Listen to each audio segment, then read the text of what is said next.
Bonjour et bienvenue à ceux qui arrivent. Donc, écoutez, on va démarrer. Donc, bienvenue à vous pour ce meet-up industriel. Donc, ça, c'est un peu une nouveauté qu'on essaye de mettre en place, à l'initiative d'ailleurs d'une suggestion de Scalian, hein, dans le cadre du club des partenaires d'Anity, qui trouvait intéressant de regarder comment est-ce que les industriels peuvent aussi partager entre eux leurs résultats, hein, parce que ça peut tous nous intéresser. Si on est tous dans un IT, c'est aussi parce qu'on est intéressé par ces sujets. D'un point de vue scientifique, bien sûr, mais pas forcément que scientifique aussi. Hein, on a les uns et les autres des activités de développement, des activités de recherche, des activités de développement technologique. Donc l'idée, c'est de partager aussi ce qu'on est en mesure de partager. Donc, c'est ça qu'on va chercher à faire aujourd'hui. C'est une première. On va se tester un peu. On est en petit comité aujourd'hui, donc comme je disais, ça a été suggéré par Pierre-Alain de Scalian. Donc pour le premier, on s'est dit à tout seigneur, tout honneur. Hein, donc on aura le plaisir d'avoir Théo qui va nous faire ce premier meet-up industriel sur les sujets donc il va vous dévoiler, mais vous voyez déjà le thème hein, qui est la super résolution de l'image satellite. C'est pas vraiment un webinaire, on va dire, c'est plutôt le lieu d'un échange entre industriels. Hein, donc pour ce faire, alors malheureusement, j'ai choisi une modalité technique qui ne nous permet pas de faire une interaction directe. Donc, ce que je vous suggérerais, c'est que dès que vous avez un commentaire, une question à faire, s'il vous plaît, je vous demanderai d'utiliser l'onglet questions. Je suis désolé, je suis pas en mesure de pouvoir vous donner la parole. Je ferai mieux la prochaine fois. Mais auquel cas, vos questions pourront être posées par mon intermédiaire. On va essayer de le faire en temps réel. Donc, si vous avez à un moment donné des questions, des remarques, des observations, des compléments, c'est vraiment l'idée qu'on puisse partager. Donc, n'hésitez pas, mettez-le par chat. Moi, je me suis arrangé avec Théo pour lui proposer les interruptions pour qu'on puisse poser les questions, pour essayer effectivement d'avoir cet échange. Voilà, écoutez, dans ces cas-là, je vous propose qu'on démarre. Et Théo, à toi la parole. Merci beaucoup pour Marie. Bonjour tout le monde et merci d'assister à ma présentation. Donc moi je m'appelle Théo Voyemin et je travaille à Scalian. Alors depuis un jour en tant que Digital System Engineer et sur les 2 dernières années j'étais surtout responsable scientifique projet au sein du département Lab de Scalian, qui est le département R&D en tant que jeune docteur. Et donc je vais vous présenter un peu les travaux que j'ai pu mener sur la dernière année et demie. Qui portait sur la super résolution d'imagerie satellite et plus particulièrement dans des cas d'observation de couverture nuageuse. Donc, étant donné que je ne sais pas exactement dans quel domaine vous travaillez, je vais quand même revenir sur la problématique. Donc la super résolution, mon contexte d'image satellite et de nuages, et puis les enjeux et verrous scientifiques qui sont portés à nous. Donc rapidement, la super résolution, c'est le problème qui consiste à augmenter la résolution spatiale, dans notre cas spatial, d'une image ou d'une vidéo d'un certain facteur sur chaque axe. Donc par exemple x2 ou x4, si on fait un x4 sur chaque axe, ça fait que pour 1 pixel sur notre image sous-résolue, on va recréer 16 pixels dans notre image haute résolution.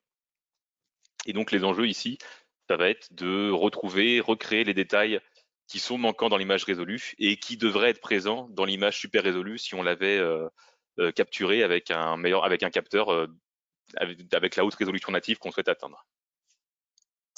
Donc pour ça, on a des exemples d'algorithmes assez classiques comme l'interpolation linéaire ou bicubique, qui sont des algorithmes très rapides, mais qui sont relativement incapables de recréer du détail. Dans le cadre de mes travaux, du coup, on s'est vraiment penché sur des images satellites et plus particulièrement l'observation de couverture nuageuse. Donc pour ça, j'ai pu créer une base de données en utilisant les données qui sont accessibles de Sentinel-2, donc le satellite de l'ESA, qui a un capteur qui est dans le visible et dans le proche infrarouge. Donc c'est des images en libre accès, qui ont une résolution de 10 à 20 mètres selon la bande qu'on récupère. Et donc nous, on a pu créer une base de données de 102 images qui sont dans la 12e bande, qui est à 2190 nanomètres. Et donc, j'ai fait en sorte de capturer ces bases de données pour qu'on ait à chaque fois des observations de scènes nuageuses tout à travers le globe et à n'importe quel moment de l'année pour avoir le maximum de diversité possible dans les formations nuageuses qu'on observe. Donc la problématique qui s'offre à nous, donc dans un premier temps, on a le fait qu'on travaille sur des images qui sont très très grandes, qui sont de l'ordre de 5490 par 5490 pixels, donc ce qui est environ 14 fois plus de pixels qu'une image Full HD de résolution 1080p. Et on a souhaité aussi non pas travailler sur des données RGB ou niveau de gris, mais directement sur les données capteurs de luminance. Donc à savoir que dans notre image de résolution 5090, on a des pixels qui sont non pas encodés sur 8 bits avec une plage de valeur entre 0 et 255, mais sur 16 bits entre 0 et 65 535, ce qui fait qu'on a une plage de données 256 fois plus grande que des images habituelles qu'on retrouve dans l'état de l'art pour des problèmes de super résolution. Et enfin, on a ce cas particulier d'observation de nuages qui nous offre à la fois des scènes complexes et hétérogènes, mais on a aussi cette particularité du nuage, qui est une structure multifractale. Donc, entre guillemets, comme un arbre, plus on zoome dans le nuage, plus il y a du détail qui apparaît, et on a toujours l'impression d'observer un nuage. Donc, comme quand on observe un arbre et que, à la base, on voit un tronc et des branches, si on zoome sur une branche, on peut interpréter cette branche comme un tronc de lequel sortent des branches, etc. On zoome comme ça à l'infini, et on a toujours l'impression d'avoir le même niveau de détail. Donc, ce qui complexifie énormément la tâche de super résolution, puisque la tâche de super résolution, c'est justement de retrouver le détail, mais sachant que nous, il apparaît entre guillemets indéfiniment à mesure qu'on souhaite zoomer dans l'image. Et ça, c'est un problème qu'on retrouve aussi dans l'état de l'art, mais qui est très peu discuté. C'est-à-dire que dans l'état de l'art, déjà, la très très très grande majorité des méthodes travaillent sur des bases de données qui sont des images de la vie de tous les jours, donc des paysages urbains, naturels, des visages ou des vidéos de films, etc. Donc on n'est pas du tout dans le même contexte. Et les rares scènes où on retrouve des structures fractales, par exemple c'est les arbres. Et si on regarde les résultats des méthodes de l'état de l'art sur ces scènes particulières d'arbres, on remarque que, alors si ces méthodes marchent très bien sur la plupart des images habituelles, on remarque par contre que sur les structures multifractales comme les arbres, ça marche vraiment beaucoup moins bien. Hein, on remarque que dès qu'on rentre dans le détail au niveau de l'intersection des branches, que ce soit sur des branches nues ou du feuillage, on voit que les réseaux de neurones, ou enfin en tout cas les algorithmes utilisés, ont beaucoup de mal à fonctionner et nous régénèrent des choses qui sont pas du tout ce qu'on aurait capturé avec un capteur de meilleure qualité. Donc ça a été notre point de départ, voir comment on peut améliorer ces résultats. Donc je vais revenir très rapidement sur les techniques d'apprentissage profond qu'on a explorées, donc à savoir les réseaux de neurones convolutifs et les modèles de diffusion. Sachant qu'on a aussi exploré les GAN, mais vu que je ne les ai pas utilisés dans les travaux que je vais vous présenter, je ne rentre pas dans le détail dans cette présentation. Donc on a utilisé les réseaux de neurones convolutifs, qui sont des types d'architecture de réseaux de neurones qui sont spécialisés dans l'analyse d'images. Pardon, excusez-moi. Donc à savoir que les réseaux de neurones convolutifs, ils font des opérations de convolution qui vont venir analyser localement l'image. Et pour comment on fait de la super résolution avec ce type d'architecture, on envoie en entrée notre image sous-résolue et on va avoir soit des opérations de déconvolution, soit des opérations de pixel shuffle pour venir recréer une image à la résolution qu'on souhaite atteindre, donc de haute résolution. L'autre modèle qu'on a utilisé, c'est le modèle de diffusion, donc qui est un modèle relativement récent et qui fait pas mal ses preuves dernièrement sur pas mal de problèmes de traitement d'image. Donc vous connaissez sûrement tout ce qui est Dolly et Stable Diffusion, qui sont des modèles de diffusion et qui sont très performants pour de la génération d'images à partir d'un prompt et d'un texte. Donc ça fonctionne en 2 étapes. On a une partie encodeur, donc qui est relativement délié du réseau de neurones, où on va juste choisir un nombre d'étapes grand T sur lequel on va venir progressivement bruiter notre image d'entrée. Donc on bruite avec un bruit gaussien, un bruit blanc gaussien. Ça, c'est la phase d'encodage et de bruitage. Et la deuxième phase, le décodeur. Ça, c'est la phase du réseau de neurones où son but, ça va être de trouver comment décoder pas par pas un bruit blanc vers une image. Donc pendant l'entraînement, on choisit une image au hasard de notre jeu d'entraînement. On choisit une étape petit t, donc entre 0 et grand T, au hasard. On vient bruiter notre image à l'étape petit t et à l'étape petit t moins 1.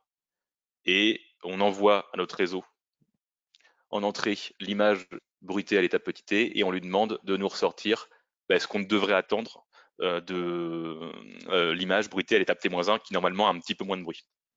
Et donc, en ayant un temps d'apprentissage suffisamment long, en regardant toutes nos images de nos entraînements plusieurs fois et en tirant aléatoirement toutes les étapes petit t aléatoirement, enfin en s'entraînant comme ça, on arrive à avoir un modèle qui arrive à nous débruiter d'un bruit, qui arrive à générer des images en partant d'un bruit blanc, en le débruitant progressivement jusqu'à nous générer une image.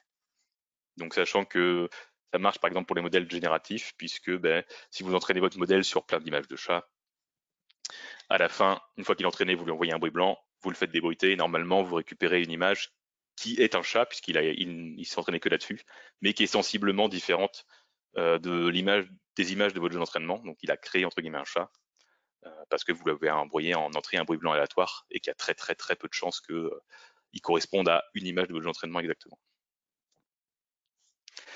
Et donc ces modèles, ils peuvent aussi être utilisés dans des cadres de super résolution. Donc pour ça, on fait ce qu'on appelle de la diffusion conditionnée. C'est-à-dire qu'on n'envoie pas en entrée de notre réseau, que ce soit en entraînement ou en inférence, uniquement notre bruit blanc.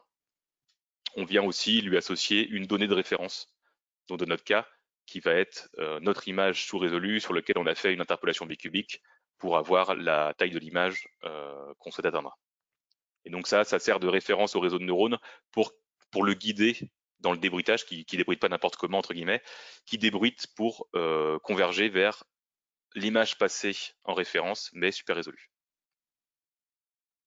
Donc sachant que pendant l'entraînement, on a la connaissance de l'image super résolue qu'on veut atteindre, mais qu'après, une fois en inférence, on a notre image, on fait l'interpolation bicubique pour la passer à la taille de résolution qu'on veut, de super résolution qu'on veut, et là, on vient faire notre étape de débruitage, et normalement, la donnée qu'on récupère en sortie, c'est notre image super résolue.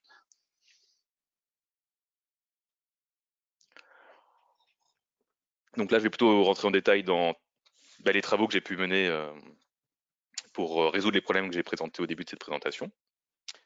Donc à savoir que de base, on a vraiment fait pas mal d'expérimentations sur utiliser les méthodes de l'état de l'art tel quel, donc les CNN, les modèles de diffusion, les GAN, sur nos données de nuages de Sentinel-2 que je vous ai présentés. Mais dans tous les cas, on avait des résultats très peu satisfaisants, c'est-à-dire que au mieux, ils étaient très proches de ce que nous sortait une interpolation bicubique, en un peu plus lissé, et au pire, on avait des résultats moins bons que l'interpolation bicubique. Donc en réfléchissant un peu, on se rend compte que les couvertures nuageuses et les structures multifractales, elles ont des particularités dans le domaine fréquentiel qui sont plus facilement extractibles que dans le domaine spatial. Donc notre point d'entrée de ces travaux R&D, ça a été de voir comment on pouvait fusionner des réseaux de neurones avec le domaine fréquentiel. Donc rapidement, je présente une première itération de travaux qui ne présente pas le résultat final qu'on a obtenu, mais au début, on a travaillé avec les transformées de Fourier discrètes shiftées pour passer du domaine spatial au domaine fréquentiel. Et l'avantage du domaine fréquentiel, c'est qu'on remarque qu'on peut facilement isoler les basses fréquences et les hautes fréquences, sachant que du coup les basses fréquences, ça représente les grosses structures très grossières de l'image, tandis que les hautes fréquences vont plutôt, elles, capturer tous les détails de l'image. Donc ce qui fait que on peut dissocier, en passant par le domaine fréquentiel, on peut facilement dissocier les grosses structures des détails, sachant que du coup, dans le processus, dans la problématique de super résolution, ce qui nous intéresse vraiment principalement et presque uniquement, c'est de reconstruire les détails, donc uniquement les hautes fréquences. Donc pour ça, un des premiers travaux qu'on a pu mener, ça a été d'introduire dans les fonctions de perte des réseaux de neurones convolutifs des connaissances du domaine fréquentiel grâce aux transformées de Fourier discrètes shiftés. Donc pour ça, ce qu'on a fait, c'est qu'on a utilisé un modèle de l'état de l'art, un CNN de l'état de l'art classique. Donc en entrée, on lui envoie notre image sous résolue. En haut à droite, vous avez l'image super résolue que nous retourne le réseau de neurones. Et en haut à gauche, vous avez l'image haute résolution, donc la vérité terrain, qu'on souhaite que le réseau de neurones atteigne. Donc on va toujours garder une loss dans le domaine spatial, donc avec la MSE, la distance euclidienne en comparant pixel à pixel, la sortie de notre réseau avec l'image haute résolution qu'on souhaite atteindre. Donc ça va être ce qu'on appelle notre perte spatiale. Et en parallèle, ce qu'on fait, c'est qu'on va passer ces deux images dans le domaine fréquentiel avec les transformées de Fourier discrètes shiftées. Et là, on va plutôt faire des comparaisons fréquence à fréquence. Sachant que on va avoir une évolution de la considération des fréquences, c'est-à-dire qu'au début de l'entraînement, on veut quand même que notre réseau apprenne quand même à reconstruire les basses fréquences, donc on va avoir l'entièreté, on va comparer l'entièreté des transformés de Fourier, mais petit à petit au cours de l'entraînement, on va venir masquer les basses fréquences, donc en venant masquer le centre des transformés de Fourier shiftés, et ce masque, on va l'élargir au fur et à mesure de l'entraînement pour forcer le réseau de neurones uniquement à se concentrer sur l'autre fréquence. Et donc cette perte-là, c'est ce qu'on appelle la perte fréquentielle, sachant que du coup la perte fréquentielle et la perte spatiale, on fait une somme pondérée dessus pour obtenir notre perte globale qui servira à corriger les poids du réseau de neurones. Et cette pondération, elle est aussi évolutive, c'est-à-dire qu'au début de l'entraînement, on va considérer à 75% la perte spatiale et à 25% la perte fréquentielle. Donc au tout début de l'entraînement, faire en sorte que notre réseau de neurones apprenne forcément à reconstruire les grosses structures grossières de l'image sous-résolue.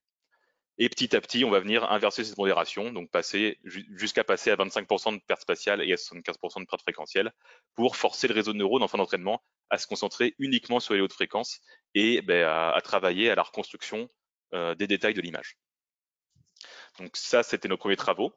Je vous présenterai les résultats en fin de présentation, mais voilà, je peux vous dire qu'on a obtenu des résultats qui n'étaient pas de qualité qu'on souhaitait obtenir, mais qui était déjà supérieur aux méthodes de l'état de l'art et à l'interpolation bicubique.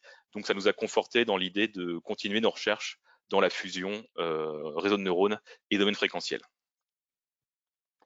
Donc pour ça, on est revenu sur sur les modèles de diffusion. De base, on a essayé d'appliquer les modèles de diffusion sur les transformés de Fourier, mais c'était beaucoup trop complexe. Notamment parce que les transformés de Fourier sont des complexes, que la distribution des transformés de Fourier elle est très compliquée à modifier, parce que les modèles de diffusion ça marche beaucoup mieux quand la distribution de vos données d'entrée correspond plus ou moins à la distribution d'un enfin, se rapproche de la distribution d'un bruit blanc gaussien, ce qui n'est pas du tout le cas des transformés de Fourier. Et on a cherché, on n'a pas trouvé de moyen de travailler sur les transformés de Fourier pour justement faire en sorte que la distribution des fréquences soit relativement proche de celle d'un bruit blanc gaussien. Donc on a abandonné l'idée et on a plutôt décidé de passer sur une autre forme de domaine fréquentiel, à savoir les décomposés en ondelettes. Donc les décomposés en ondelettes, ça marche de cette manière, c'est-à-dire que vous avez ce qu'on appelle une ondelette. Donc ici à gauche, vous avez l'ondelette d'OBJ4. Cette ondelette, elle est décomposée en un filtre passe-bas et un filtre passe-haut. Donc passe-bas qui, lui, va venir enlever les hautes fréquences et garder que les basses fréquences, et le passe-haut, l'inverse, il va enlever les basses fréquences et garder que les hautes fréquences. Et on va venir analyser notre image d'abord sur les lignes, donc d'un côté avec notre fil passe-bas et d'un autre côté avec notre filtre passe-haut. Puis après, on vient refaire la même opération, mais sur les colonnes. Donc pareil avec notre fil passe-bas, notre fil passe-haut. Et à la fin, on obtient 4 matrices, donc qui sont en fonction de l'ondelette qu'on utilise, ils sont à peu près de l'ordre c'est des matrices qui sont de l'ordre 2 fois plus petites que votre image d'entrée. Vous avez ce qu'on appelle l'approximation et 3 coefficients d'ondelette, donc les coefficients horizontaux, verticaux et diagonaux. Donc là, vous avez l'exemple de résultat qu'on obtient après une étape de décomposition en ondelette. Donc vous voyez que l'image d'approximation, on peut la considérer comme une version sous-échantillonnée d'un facteur 2 de notre image d'entrée, donc qui correspond bien aux basses fréquences. Et vous avez vos 3 coefficients d'ondelette, donc verticaux, horizontaux et diagonaux, où si on les observe, on voit qu'ils ont bien extrait tous les détails, les petites structures, donc verticales, horizontales et diagonales. Et l'avantage, c'est que contrairement à des transformés de Fourier, si on observe la distribution de ces coefficients d'ondelette, ils sont très proches de ce qu'on a avec une image 8 bits en niveau de gris. Et donc, c'est des données qu'on va pouvoir appliquer dans des modèles de diffusion.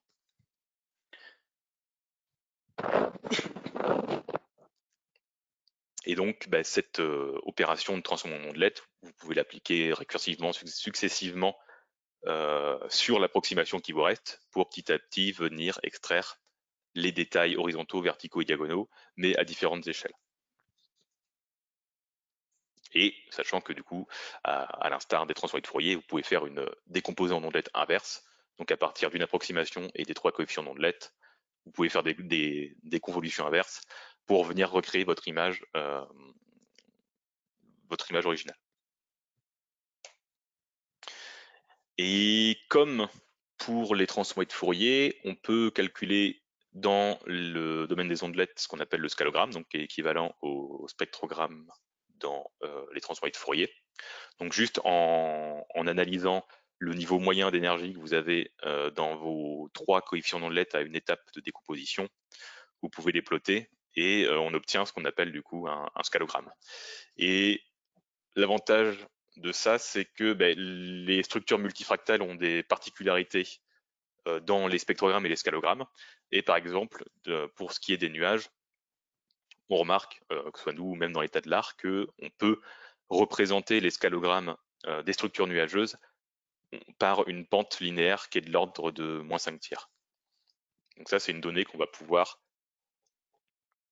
extraire en post-traitement en normalisant les coefficients d'ondelette progressivement avec cette pente spectrale. Pour extraire cette donnée du réseau, on va l'extraire comme ça, le réseau de neurones n'a pas à s'en préoccuper. Et nous, en post-traitement, on va venir la réintroduire à la main pour être sûr qu'on ait à la fin cette pente spectrale typique des structures nuageuses. Donc c'est ce qu'on a fait. On a d'abord fait une série d'expérimentations avec l'ondelette AR, qui est l'ondelette que vous voyez en haut à droite, donc qui est une ondelette carrée, donc qui n'a pas la décomposition la plus intéressante, mais qui est la plus pratique, puisqu'elle divise exactement la taille d'une image par 2, donc c'est plus pratique pour travailler dessus. Mais par la suite, on a réussi à faire des expérimentations en travaillant sur des ondelettes de Béchicat que je vous présenterai, qui présentent certains avantages par rapport à l'ondelette AR, forcément. Excusez-moi. Et donc, à chaque étape de décomposition, donc comme je disais, on va venir normaliser le scalogramme en divisant l'approximation par un facteur 2 puissance moins alpha, donc moins alpha qui est la pente spectrale, qui est de l'ordre de -5/3. Sachant que du coup, ce qu'on a divisé ici dans l'approximation, nous on va venir le réintroduire à la main en post-traitement une fois que le réseau de neurones aura fait son opération de diffusion et qu'on voudra faire la décomposition inverse pour reconstruire l'image plus grande. Et pareil, pour chaque étape de décomposition et pour chaque coefficient d'ondelette, donc verticaux, horizontaux, diagonaux, on va venir sur notre jeu d'entraînement calculer les valeurs moyennes et les écarts types dessus. Et comme ça, on va pouvoir venir normaliser les données des 3 coefficients d'ondelette à chaque étape de décomposition pour faciliter le processus de diffusion du modèle de diffusion. Donc après, ça, c'est des travaux qui sont inspirés de ce qu'a pu faire Stéphane Mala. Donc ce qu'on fait, c'est qu'on va se servir de l'approximation. Donc nous, à la base, notre image sous-résolue, elle va nous servir de référence, donc pour faire une diffusion conditionnée. Donc le réseau de neurones ne va pas travailler dessus, hein, ça va juste lui servir d'exemple et lui montrer sur quoi il doit travailler pour reconstruire les coefficients d'ondelette. Et on va associer à cette approximation 3 matrices à la base qui sont juste du bruit blanc gaussien. Et on va venir faire notre entraînement de diffusion inverse, où on va venir demander à notre réseau de débruiter chacun des trois matrices qui sont associés à des coefficients d'ondelette, conditionnés selon l'approximation, donc l'image sous-résolue qu'on lui a envoyée en entrée, pour qu'à la fin, il nous retrouve des coefficients d'ondelette qui sont cohérents par rapport aux détails qu'on veut rajouter dans l'image et qu'on viendra réintroduire en faisant une étape de décomposition d'ondelette inverse. Donc sachant que là, cette opération fait une super résolution d'un facteur x2 au maximum, puisque entre une étape de décomposition et de la décomposition inverse, on n'a qu'un facteur divisé par 2 x2. Donc si on veut faire un x4, on va être obligé d'appliquer itérativement différents réseaux de neurones qui seront chacun entraînés sur ces différentes étapes de décomposition en ondelettes. Donc chaque réseau de neurones sera spécialisé pour reconstruire des coefficients d'ondelettes qui représentent des niveaux de détail spécifiques au niveau de décomposition d'ondelettes. Donc si on veut faire un zoom x4, on va avoir un premier réseau de neurones auquel on va envoyer notre image sous-résolue, 3 matrices de bruit blanc, on fait tout le processus de diffusion inverse pour reconstruire les coefficients d'ondelette, on fait notre décomposition en ondelette inverse, ce qui nous permet d'avoir une image super résolue d'un facteur 2, et si on veut faire un zoom x4, eh bien on va se servir de la sortie du premier réseau de neurones comme l'approximation et pour conditionner une deuxième itération, une deuxième application du modèle de diffusion. Et donc comme ça, vous pouvez entraîner autant de réseaux de neurones que vous voulez pour faire un zoom x8, x16, x32, etc. Et donc sachant que nos images sont très très grandes, donc comme je disais, de l'ordre de 5490 par 5490 pixels, on ne peut pas travailler directement sur les images complètes, on ne peut pas les envoyer directement en entrée du réseau de neurones tel quel. Donc ce qu'on fait, c'est qu'on vient découper notre image en patch, donc en sous-image. Donc ça va être par exemple taille 32 par 32 pour le premier modèle de diffusion, qui va reconstruire des patchs de taille 64 par 64, et qui à la fin va nous reconstruire des patchs de 128 par 128, qu'on va venir ensuite recoller pour reconstruire notre image super résolue finale. Donc durant l'entraînement, on prend notre image globale et on vient découper un patch aléatoirement dedans. Par contre, après, en inférence et en test, on va venir découper notre image en patch avec un découpage régulier, avec un pas régulier de recouvrement.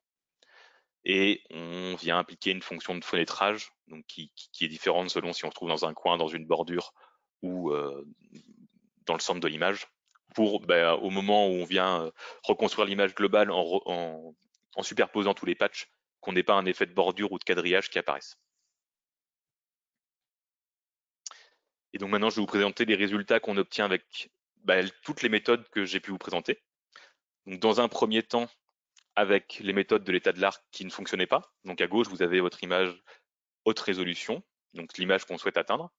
À droite, vous avez ce qu'on obtient avec une opération d'interpolation bicubique. Donc sachant que là, on est vraiment dans des phases d'expérimentation. Donc ça, c'est l'image haute résolution de 5490 par 5490. Pour les expérimentations, on l'a réduite d'un facteur 4 avec une interpolation bicubique. Et on vient réaugmenter la résolution, soit avec des réseaux de neurones, soit comme à droite vous avez avec une interpolation bicubique. Et donc au centre, là, vous avez ce qu'on obtenait avec les modèles de diffusion de l'état de l'art qui travaillaient dans le domaine spatial, donc directement sur les pixels de l'image. Et vous voyez que même avec 1000 étapes de diffusion, donc en décomposant le débruitage en 1000 étapes, ce qui est censé faciliter le travail du réseau de neurones parce qu'il a plus de marge pour venir débruiter progressivement l'image, ça met 3h30 et on avait un résultat qui était très bruité et qui était presque moins bon que ce qu'on obtenait avec l'interpolation bicubique. Ce qu'on obtenait avec les réseaux de neurones qu'on utilise à l'état de l'art était un peu meilleur. Déjà, on mettait que 25 secondes au lieu de 3h30 pour faire la super résolution. Mais encore une fois, on avait des résultats qui étaient très très proches de l'interpolation bicubique. On peut même remarquer qu'il y a moins de détails que dans l'interpolation bicubique. Par contre, c'est plus agréable à l'œil parce qu'on a l'impression que ça a été lissé. Mais on est très loin du niveau de détail qu'on souhaite reconstruire et qu'on souhaite retrouver par rapport à l'image haute résolution à gauche. L'étape d'après, c'est ce qu'on obtenait avec notre réseau de neurones convolutifs sur lequel on avait encodé une fonction de perte qui était donc à la fois spatiale et fréquentielle.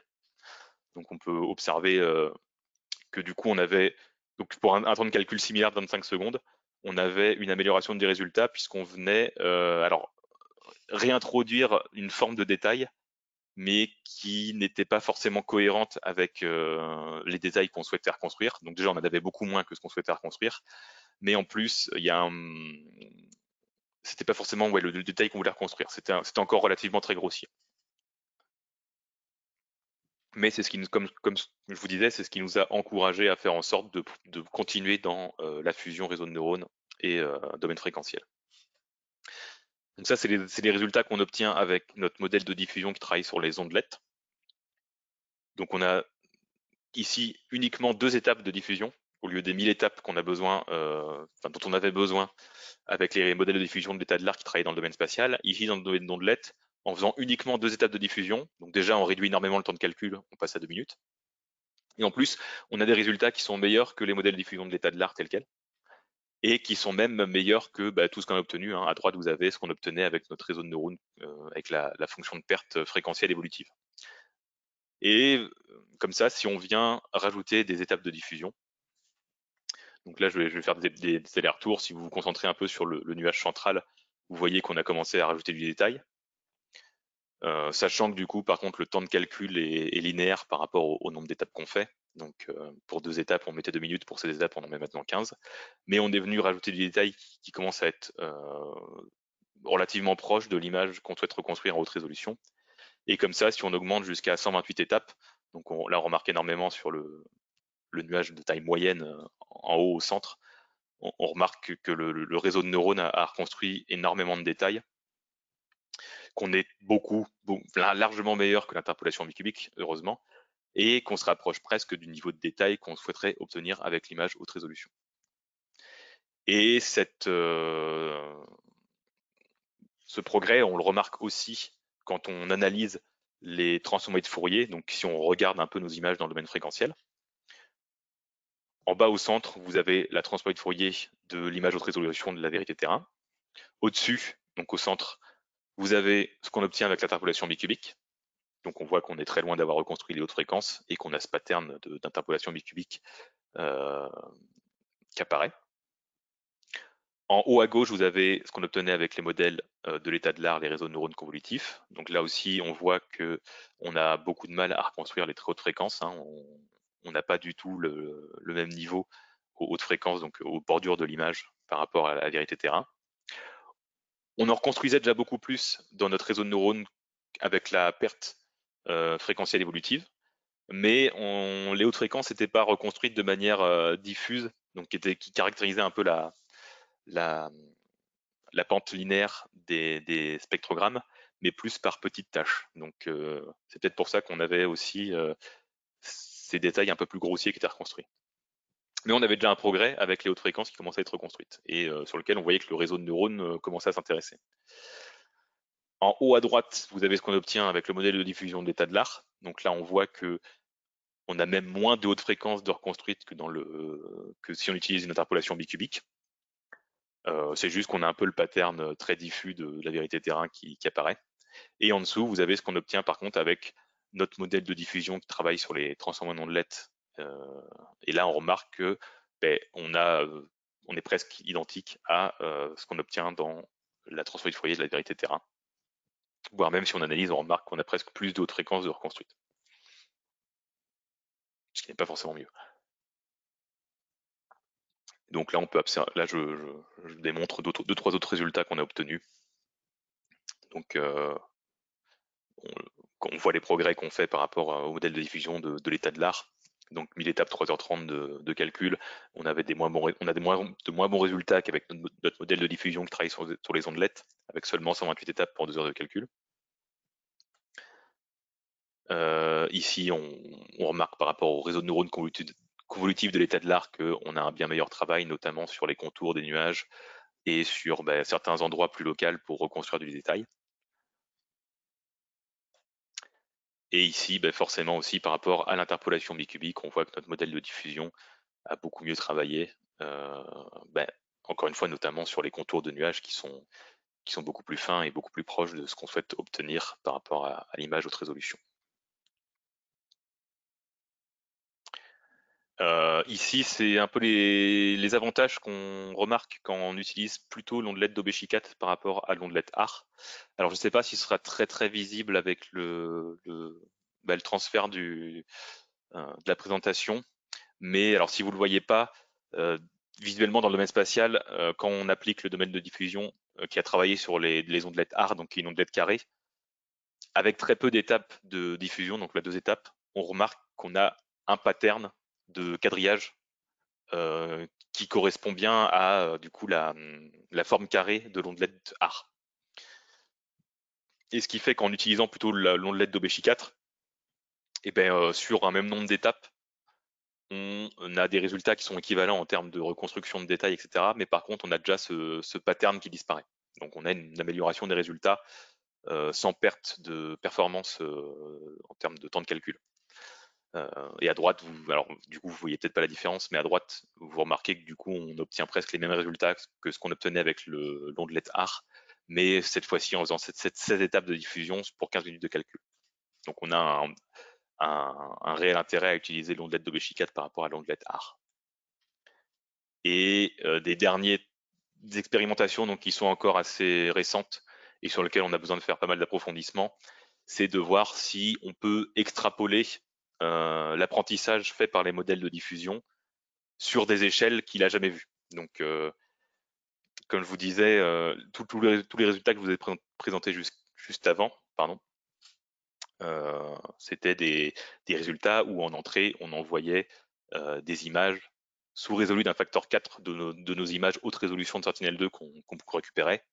Et comme ça, on pouvait les comparer directement à l'image haute résolution. Mais on a voulu voir en fait ce qui se passait si on augmentait directement l'image haute résolution d'un facteur 4. Alors du coup, on n'a plus d'image de référence. Mais et du coup, on n'a pas non plus de coefficient d'ondelette sur lequel on peut entraîner le réseau de neurones sur ces plus grandes échelles, puisqu'on n'a pas de données qui sont de base de taille les données de Sentinel-2 x 4. Quoi. Et déjà, on remarque que par rapport à... Alors c'est pareil, j'espère que vous verrez un peu les résultats avec le transfert du PDF, mais en comparant à une interpolation bicubique, alors on n'a pas, pour le moment, donc comme je vous disais, c'est encore des travaux très préliminaires, on n'a pas des énormes avantages en termes de rajout de détails au sein des nuages.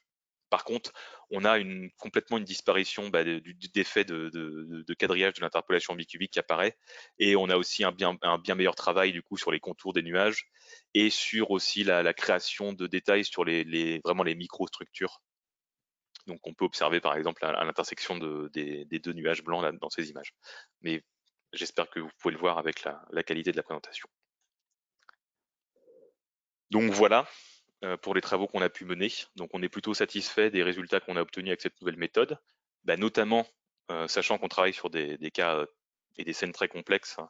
Donc comme je disais, les structures très hétérogènes et complexes des nuages, avec leurs structures multifractales, le fait qu'on travaillait sur des données capteurs 16 bits et non pas 8 bits, et en plus sur des images très très grandes, et ce qui nous a permis d'obtenir des résultats qui sont supérieurs aux autres méthodes de l'état de l'art, et que ce soit en observation dans le domaine spatial comme dans le domaine fréquentiel, comme je viens de vous le montrer. Et ce qu'on aimerait par la suite, c'est mener des expérimentations pour démontrer l'efficacité du modèle de diffusion, de notre modèle de diffusion sur ondelette dans des cas plus génériques, donc que ce soit sur les bases de données de l'état de l'art, donc avec les images de tous les jours, là, des paysages urbains, des paysages naturels, etc. Mais aussi voir si on a des résultats équivalents sur des cas d'observation de la Terre, donc toujours en utilisant des images satellitaires, mais dans des cas plus généraux d'observation de la Terre sans couverture nuageuse, quoi.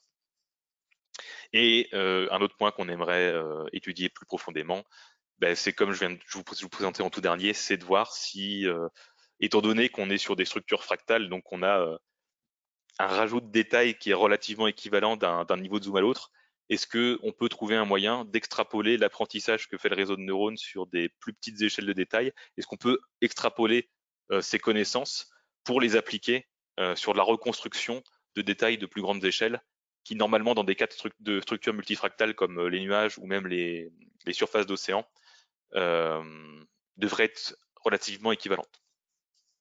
Donc ça, c'est les 2 points de recherche qui nous restent à mener pour approfondir les recherches. Donc voilà, je vous remercie pour votre écoute et n'hésitez pas si vous avez des questions. Merci beaucoup Théo. Moi j'ai pris beaucoup de plaisir à t'écouter.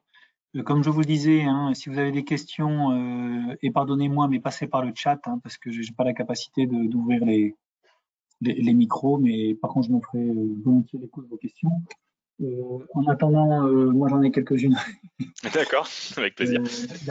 Voilà. La première, c'est sur. Alors, j'ai bien compris, hein, donc c'est ce que tu présentais, cette capacité de recréer en fait des images de super résolution à partir d'images de basse résolution. Ce que j'ai pas compris, c'est le business case en fait. C'est pourquoi est-ce qu'on fait ça? Quelles sont les classes d'application qu'on vise à travers ça, d'une part. Oui. Et d'autre part, une question corollaire, hein, mais c'est deux questions différentes, c'est pourquoi appliquer sur les nuages en fait? Parce que si les nuages, bon, je peux comprendre, mais je t'écouterai que voilà, c'est toujours intéressant d'avoir des images de grosse résolution à partir de faible résolution parce que c'est plus économique, en fait, etc., etc. Il y a peut-être d'autres raisons. Mais pour reconnaître une image, même si c'est un peu grossier, du moment qu'on l'a reconnue, ben, quelque part, on veut switcher l'image. Donc, quel intérêt spécifiquement sur les nuages? Voilà, c'est un peu mes deux questions, s'il te plaît. Tout à fait. Dans un contexte assez général, on a l'avantage de la super résolution, c'est plus pour un confort utilisateur ou expert. Et nous, dans notre cas de nuage, c'est des travaux que je menais en parallèle parce que nous, d'un autre côté, ils faisaient de la simulation justement de couverture nuageuse, qui sont avec des temps de calcul exorbitants, notamment par rapport à la résolution qu'on souhaite atteindre. Et donc, ce qu'on voulait, c'était d'un côté, du coup, créer un simulateur qui venait simuler des couvertures nuageuses à plus petite résolution, pour qu'ensuite on vienne appliquer notre modèle de super résolution qui, lui, une fois entraîné, a un coût d'inférence beaucoup plus court que ce qu'on ferait avec un modèle de simulation à l'échelle qu'on souhaite atteindre in fine après avoir appliqué la super résolution. D'accord, ok, d'accord. Et dans le même ordre d'idée, j'imagine que vous y avez forcément gambergé, mais vous voyez ça applicable à d'autres. C'est quoi les business cases? Je comprends l'histoire du confort, ouais. Mais on sait aussi qu'en général, comment dirais-je, investir pour le confort des utilisateurs, c'est assez rare quand même dans nos industries. Donc il y a peut-être d'autres cas d'usage. Est-ce que vous avez un peu exploré, j'imagine, les cas d'usage où ça peut s'appliquer? Nous, on est, alors à Rennes, en tout cas, on est vraiment. Du coup, je suis au CEN Simu, donc les simulations, donc on travaille énormément sur des problèmes de simulation. On a d'autres simulateurs de structures multifractales, donc notamment pour reconstruire des surfaces, comme je l'avais évoqué rapidement, surfaces d'océan, avec les fronts de vagues, etc., qui sont là aussi des structures multifractales. Donc on a aussi des plans à venir entraîner et appliquer ces modèles dessus. On réfléchit aussi rapidement à faire de la génération plutôt que de la super résolution en utilisant ces modèles aussi. Donc pour peut-être aussi voir si on peut surpasser le simulateur. Et après, là, c'était vraiment du coup dans les pistes d'ouverture. On aimerait voir juste si cette méthode de super résolution, elle marchait aussi sur des cas plus généraux qui sont hors contexte structure multifractale pour voir ce qu'on obtiendrait dessus, quoi. Ok. Autre question dans ces cas-là, de ma part, j'en vois pas dans le chat. Un des problèmes traditionnels aussi dans l'observation de la Terre, c'est précisément de regarder comment, parce que quand on fait l'observation, on pourrait n'envoyer sur Terre que des images qui soient intéressantes. C'est-à-dire que celles qui sont en couverture nuageuse, on évite de les envoyer. Donc, la question, c'est de savoir si on est capable de pouvoir avoir des systèmes embarqués qui, sur le satellite, là, qui regardent et puis qui sélectionnent, on va dire. Est-ce que vous vous êtes penché aussi sur l'embarquabilité de de vos méthodes, en fait, ou est-ce que ça a un intérêt, ou, enfin, etc., quoi. Pas pour le moment. Je réfléchis. Non, du coup, là, vraiment, vu qu'on est sur une méthode de super résolution, ce serait plus du coup en post-traitement une fois qu'on a reçu les images des satellites. Mais par contre, on a un gros intérêt des réseaux de neurones en embarqué, alors pas forcément sur les modèles de diffusion ou les réseaux de neurones convolutifs que j'ai présentés, mais on a des architectures spécifiques, ce qu'on appelle les auto-encodeurs ou les UNet. Je ne sais pas si vous connaissez, du coup, qui viennent réduire petit à petit la dimensionnalité de l'image en entrée pour ensuite la reconstruire. Et du coup, en fait, le centre de ce réseau, ce qu'on appelle l'espace latent, c'est notre image d'entrée ultra compressée et qui pourrait servir pour, du coup, augmenter, par exemple, le flux de données qu'on pourrait envoyer du satellite à la Terre, quoi. Du style, t'auto-encodes dans le satellite et puis tu Ouais. décodes avec ces systèmes-là au sol, quoi. C'est ça. On garde uniquement la partie encodage, donc la première partie du réseau de neurones en embarqué. On récupère l'espace latent et sur Terre, on vient appliquer la partie décodage. D'accord. Ok. Super. Bon, moi, j'avais pas d'autres questions. Est-ce qu'il y en a qui ont des questions? J'en vois pas, alors. Ouais. N'hésitez pas, hein, mais s'il n'y en a pas, on n'en a pas. Donc, déjà, un grand merci, Théo, pour ce premier partage.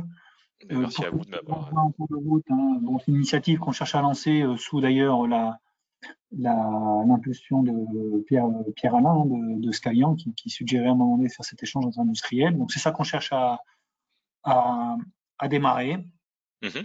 Si vous y avez trouvé un intérêt, mesdames et messieurs qui nous écoutez, ben, n'hésitez pas à m'en faire part, hein, et aussi à Théo aussi, ça m'intéressera. Tout à fait, avec plaisir. Voilà. Si vous pensez que vous-même, en fait, ceux qui nous écoutent, vous avez des choses à partager auprès d'industriels, n'hésitez pas aussi à me faire la proposition.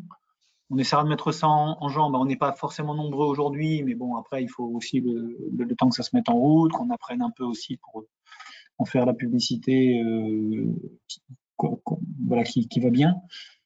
On n'est pas forcément nombreux, mais c'est pas forcément gênant parce que c'est aussi dans le cadre du club des partenaires industriels, hein, donc pour aussi qu'on ait une parole assez libre aussi de ce qu'on fait, hein, que ça aille pas entre guillemets dans le grand public, mais plutôt dans ce cadre-là.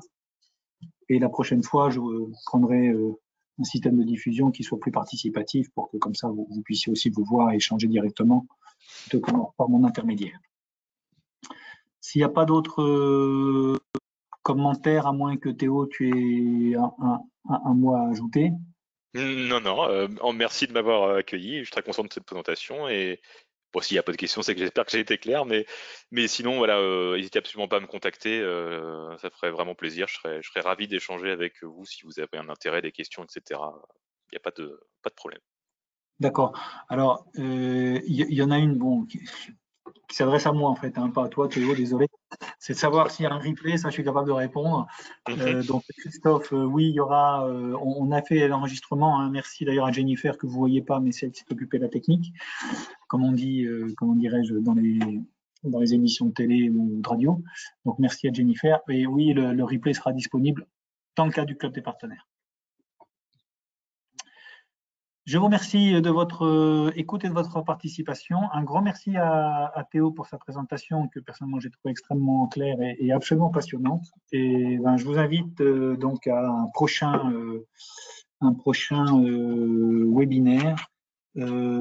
Juste aussi pour info, le prochain focus technique, donc ce sera le 12 janvier sur une librairie. Alors c'est je crois, qui est sur l'incertitude. Okay. Je vous souhaite à tous une excellente soirée et puis pour ceux que je ne reverrai pas, de très bonnes fêtes de fin d'année. Au revoir. Merci. Au revoir tout le monde.